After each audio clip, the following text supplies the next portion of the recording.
Hello friend, সবাইকে রিয়াজ টিউটোরিয়ালে স্বাগত। আজ ব্যঞ্জন সন্ধির পার্ট 4 নিয়ে আলোচনা করব। তবে পার্ট 4টা দেখার আগে অবশ্যই পার্ট 1, 2, 3টা দেখে নেবে। নাম্বার 1, যদি স্বরবর্ণ অথবা গ, ঘ, দ, ধ, ব, ভ, অন্তস্থ জ, র এবং অন্তস্থ ব পরে থাকে, তাহলে পদের অন্তঃস্থিত খণ্ডত্ব স্থানে দ হয়। যেমন উদাহরণ: মহৎ যুক্ত বনম মহৎবনম, বৃহৎ যুক্ত জানম বৃহৎ জানম। এখানে খণ্ডত্ব স্থানে দ এসেছে। বৃহৎ যুক্ত গহনম বৃহৎ গহনম, এখানেও খণ্ডত্ব পরিবর্তে দ এসেছে।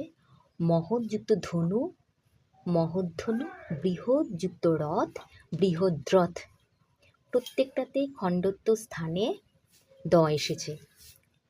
নাম্বার 2, যদি স্বরবর্ণ বর্গের তৃতীয়, চতুর্থ বর্ণ এবং অন্তস্থ জ, র, ল, ব, হ এগুলো পরে থাকে, তাহলে পদের অন্তঃস্থিত ক স্থানে গ হয়।